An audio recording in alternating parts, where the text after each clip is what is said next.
wabarakatuh. Anak-anakku kelas 11. Pada kesempatan ini Bu Titik mau menjelaskan mengenai konsep pendapatan nasional. Sebelum kita membahas adanya materi konsep pendapatan nasional ini anak-anak, terlebih dahulu kita harus mengerti apa pengertian daripada produk domestik bruto. Kata-kata bruto di sini anak-anak, bruto itu adalah kotor. Produk domestik bruto di sini adalah nilai seluruh produk barang dan jasa yang dihasilkan oleh unit-unit produksi di suatu negara selama kurun waktunya 1 tahun. Oleh siapa? Oleh perusahaan nasional maupun perusahaan asing yang berada di Indonesia ini. Ya. Dengan demikian anak-anak, pendapatan diperoleh dari produk barang dan jasa itu yang dihasilkan penduduk di suatu negara. Ya, ini bisa disingkat dengan produk domestik bruto atau gross domestic bruto atau gross domestic product. Ya, untuk itu anak-anak. Yang kedua yaitu mengenai produk nasional bruto atau gross nasional product. Ya, gross nasional product. Untuk itu anak-anak, ini ada berapa? Nanti dikurangi dengan adanya pendapatan itu atas faktor produksi dalam negeri. Itu nanti ada berapa? Nanti ditambahkan. Karena ini merupakan suatu pendapatan, maka ini ditambahkan. Setelah ini ditambahkan anak-anak, nanti akan ketemu gross product nasional bruto. Nah, GNP. Ini namanya, setelah ini ditambahkan ini akan ketemu ini. Ya. Setelah itu anak-anak dikurangi adanya penyusutan. Penyusutan di sini adalah istilahnya adalah depresiasi. Setelah dikurangi adanya penyusutan akan ketemu produk nasional neto atau NNT. NNT yang berapa? Setelah itu dikurangi adanya pajak tidak langsung. Pajak tidak langsungnya nanti ini dikurangi ini, pajak tidak langsung ada berapa? Ya, ini.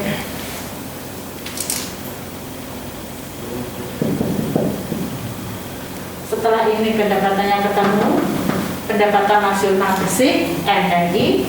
Dalam NNI ini anak-anak, nanti ada laba ditahan. Laba ditahan itu artinya berubah bagaimana? Laba yang tidak dikasihkan karena apa? Biasanya pada akhir tahun pendapatan itu tidak semuanya laba bisa dibagikan semua, tapi bisa ditahan. Untuk apa?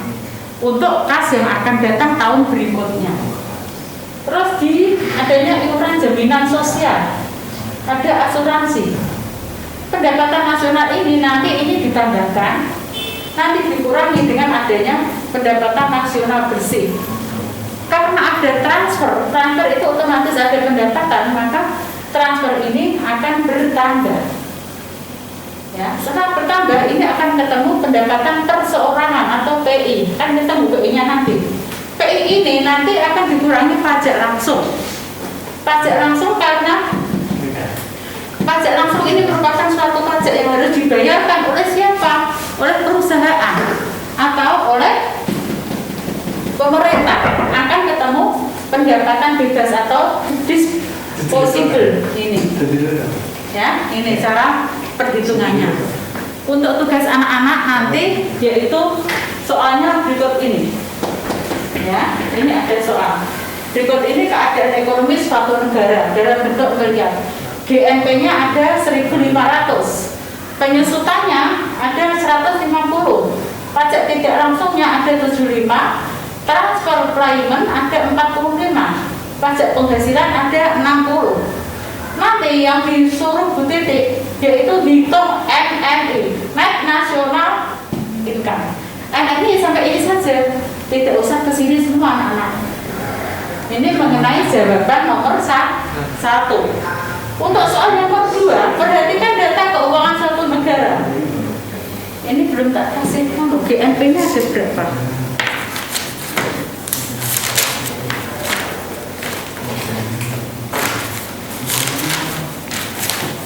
Ya, di sini ada GNP-nya 400.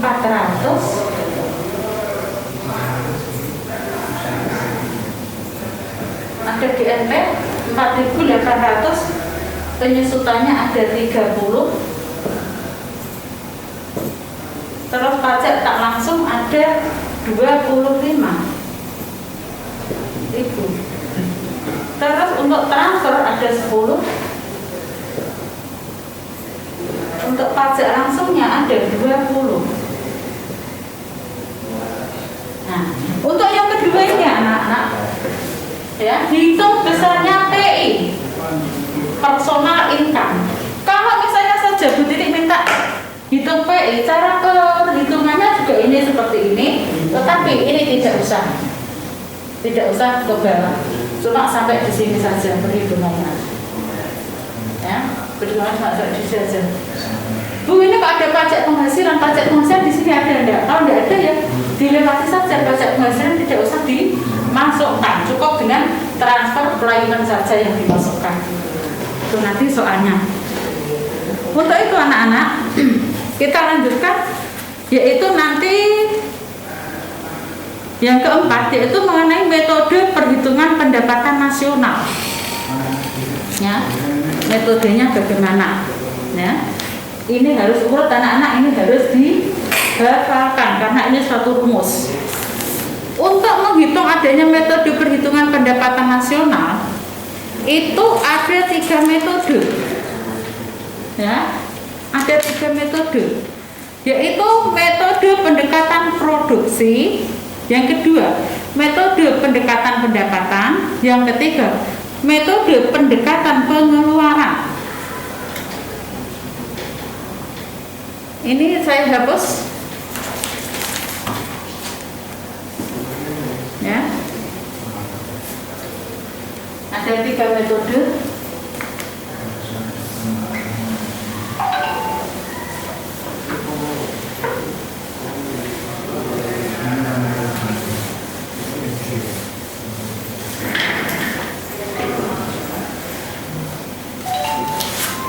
Pertama, metode pendapatan nasional.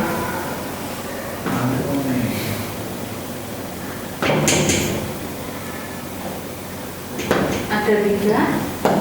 1. Metode produksi. 2. Metode pendapatan. 3. Metode pengeluaran.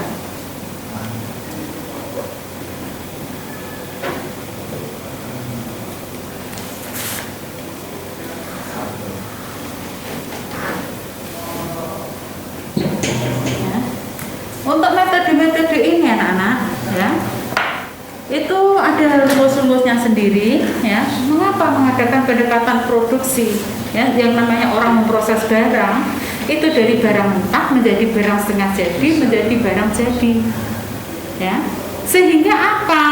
Di dalam menghitung metode penghasilan nasional itu menggunakan metode produksi, hanya diperlukan perhitungan adanya nilai tambah di setiap sektor produksi. Nilai tambah itu apa? Contohnya demikian anak-anak. Kita itu memproduksi ketela pohon. Ketela pohon itu nilai tambahnya apa? Misalnya saja nilai tambahnya bisa dipakai apa? Sebelum diproduksi, misalnya saja harganya per kilo 2.000. Setelah diproduksi menjadi 3.000. Nah, 1.000 itu namanya nilai tambah, anak-anak. Ya, nilai tambah dari produk barang tersebut. Ya, itu nanti ada saya contohkan, yaitu mengenai proses apa itu membuat kain. Membuat kain itu asalnya dari mana? Dari kapas dari benang, ya.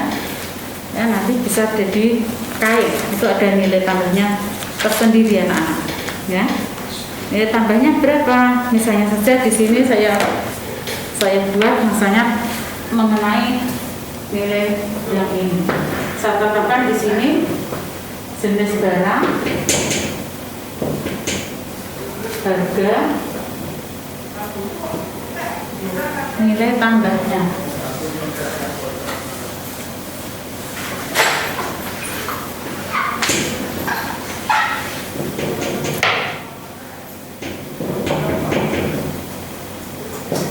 barang di sini kapas benang.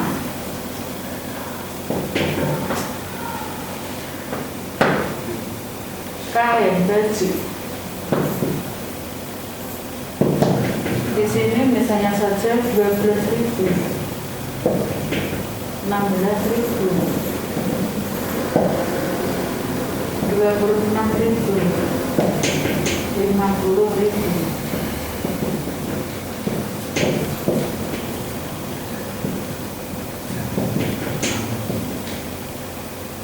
Ampasnya awalnya 12.000, nilai tambahnya tidak ada 12.000. Ini nilai tambahnya 4.000. Ini nilai tambahnya 10.000. Ini nilai tambahnya 26.000. Jadi ini total ada 50.000. Ya, ini yang namanya nilai tambah.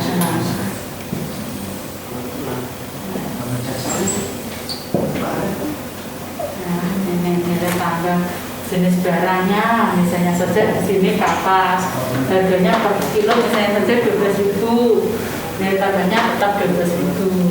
Kapas menjadi benang, maka akan ditambah 16.000. Karena apa? Dari kapas dipindah jadi benang, otomatis harga barangnya juga akan naik. Nilai tambahnya 4.000. 4.000 asalnya, 6 ini dikurangi ini jadi ini.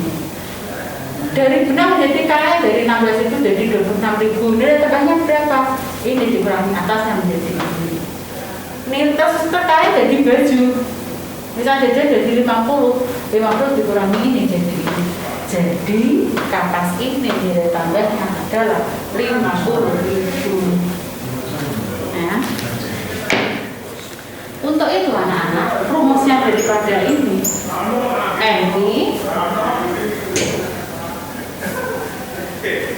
sigma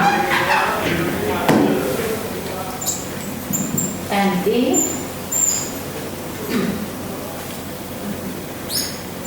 N1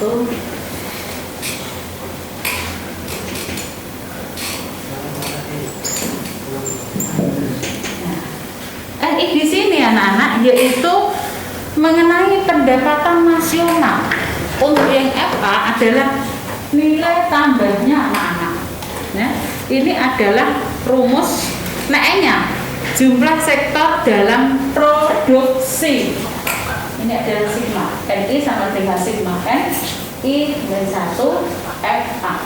Nilai tambahnya ini adalah E-nya tadi apa anak-anak? Jumlah sektor dalam industri produk barang tersebut, karena ini berupa industri barang. Yang kedua, metode pendapatan dengan pendekatan pendapatan. Metode pendapatan di sini anak-anak ditinjau dari pendapatan perhitungan pendapatan nasional dilakukan dengan cara yaitu mengumpulkan data pendapatan yang diterima oleh rumah tangga keluarga, atau dengan cara menjumlahkan pendapatan yang diterima oleh pemilik faktor produksi dalam suatu masyarakat selama kurun waktunya 1 tahun. Kita misalnya saja mendapat dari mana anak-anak? Kita mempunyai toko, misalnya saja ada beban sewa. Kita bekerja mendapat upah, kita atau mendapat gaji atau bisaroh, bunga apabila kita menitipkan uang kita di bank, ya, serta adanya laba usaha atau profit, ya, karena kita melakukan usaha, otomatis kita akan mendapatkan laba daripada usaha. Untuk itu anak-anak, rumus daripada metode pendapatan di sini, rumusnya di sini adalah Y sama dengan R plus B plus I plus T.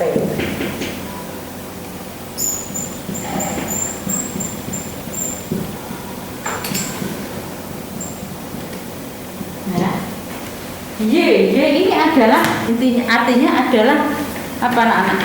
Y di sini adalah pendapatan nasional. Ya, ini mengenai metode pendekatan pendapatan. Y yaitu pendapatan nasional sama dengan R itu rent, RENT, artinya sewa. Nah, ya, atau istilahnya balas jasa. Balas jasa atau mengenai faktor-faktor produksi, ya, faktor produksi. Sebelum kita lanjutkan, yang termasuk faktor produksi masih ingat ada 4, yaitu 1, alam, tenaga kerja, modal, dan skill. Alam dan tenaga kerja adalah faktor produksi asli, modal dan keahlian atau skill adalah faktor produksi turunan. Untuk A tadi sewa, untuk B apa? W itu upah, ya.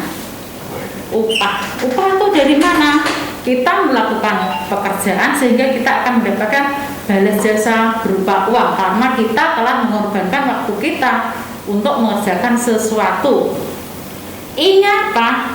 Interest atau bunga daripada kita mendapatkan balas jasa.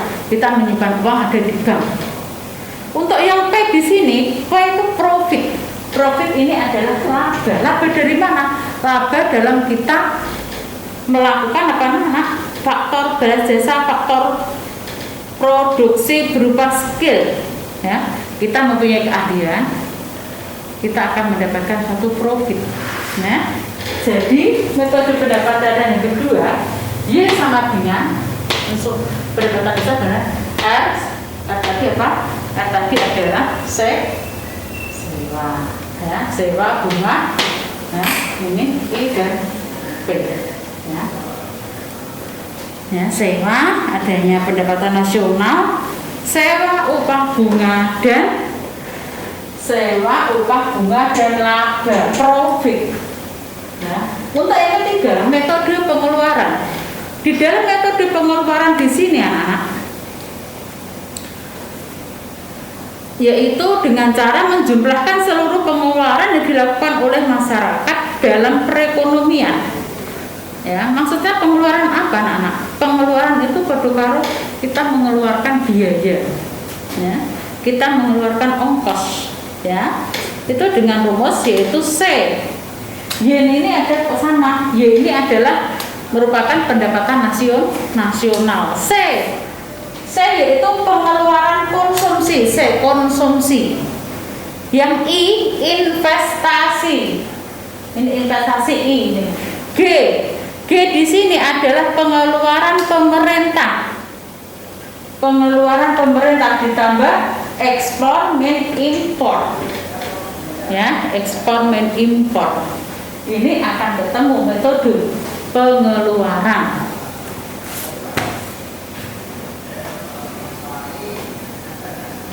Untuk itu anak-anak yang soal untuk yang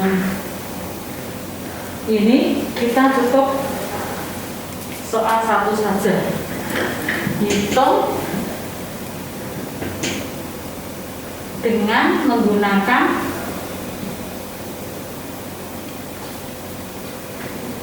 metode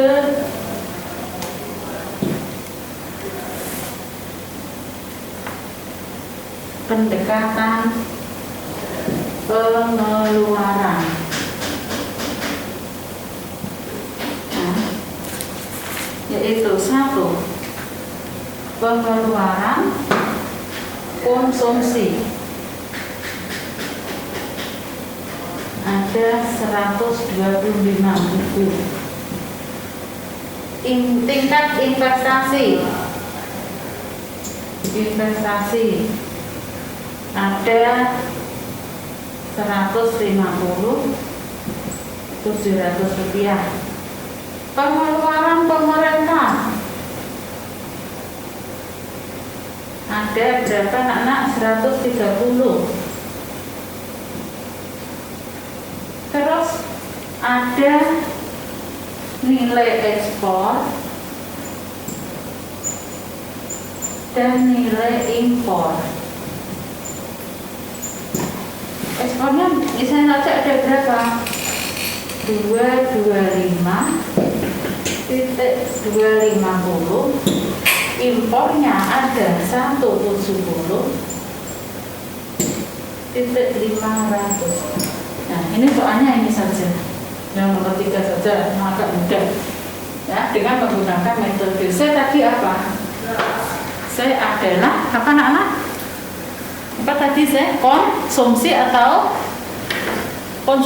apa anak-anak? Kita mengkonsumsi, yaitu kita adalah